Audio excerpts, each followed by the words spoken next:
human beings are resourceful. They really are, and adaptable, and people do things and they rally around. And history shows as well that if you attack civilians, they tend not to break. In fact, their resolve tends to increase, and certainly the resolve of the fighting forces certainly would. That's the historical record.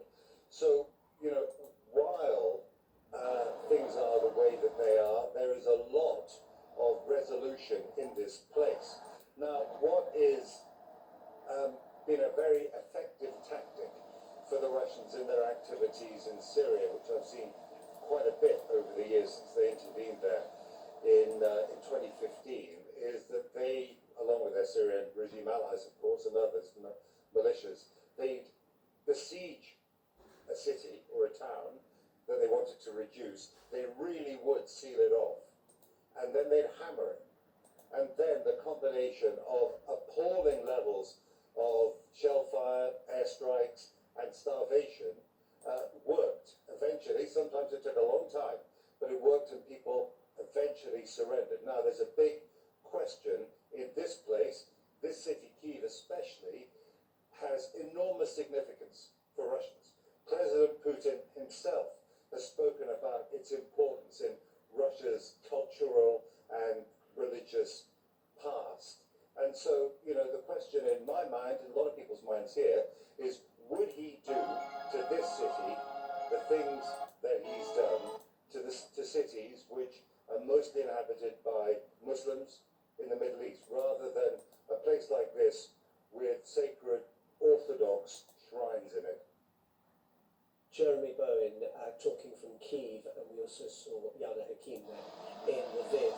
Some latest updates from the situation on the ground. Let me bring you some breaking news that Reuters news agency is reporting. It says that the Interfax Ukraine news agency is quoting a government resolution that export licenses will be required for agricultural commodities, presumably with immediate effect.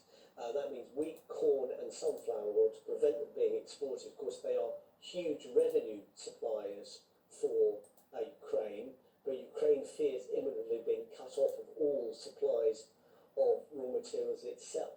And given that there are already places around the country where people are running out of food, it clearly does not want that food going out to get hard currency that it can't spend, it can't use. So it would make no sense to do that. Interestingly, also, traders will need licenses to export poultry and eggs.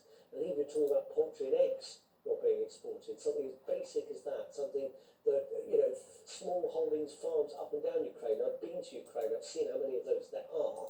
There will be millions of chickens, hundreds of thousands of farmers and smallholders who have small numbers of chickens, produce their own eggs for their own use. The fact that those commodities, as basic as that, not giant bushels of wheat or anything, but something as simple as that, is going to be banned from export and will require licenses for export, suggests that the government in Ukraine is now quite seriously worried about food supplies at the most basic level. Let's talk now to Anna Kulyani. Anna is originally from Ukraine. She's actually been studying in Germany for the last year, but her family almost entirely is in Mariupol. Anna, thank you very much for talking to us at this very worrying and difficult time for you. The thing I was going to start by saying